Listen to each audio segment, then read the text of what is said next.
It is not every minister that will have a major impact on the body.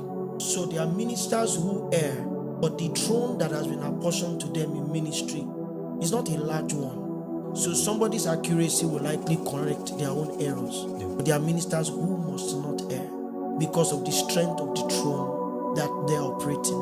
Let me do a digression to explain that. For example, there are ministers who teach error, and we don't get to hear what they are saying.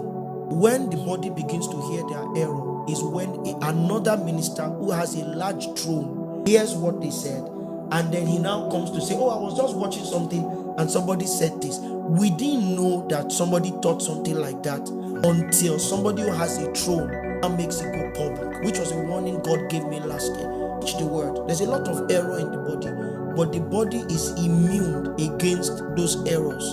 So when you use your platform to hear those things, that's the first time everybody's hearing that somebody ever said something like that. So when the weight of your election is great, God begins to operate with more strict measures around you. And so he knows that if you self-create the wealth that advances the ministry, in trying to explain, you will teach other people that, oh, you need to hustle a little and to get this thing done. What you will have done is to create a pattern that others will follow, because your ministerial throne helps you create such patterns. So Moses, for example, God tells him, speak to the rock, or hit the rock. First time it brings water, and it happened. At the latter part, God tells him, speak to the rock, and then Moses gets angry because people are asking for water, and then he smashes the rock, and God still brings water.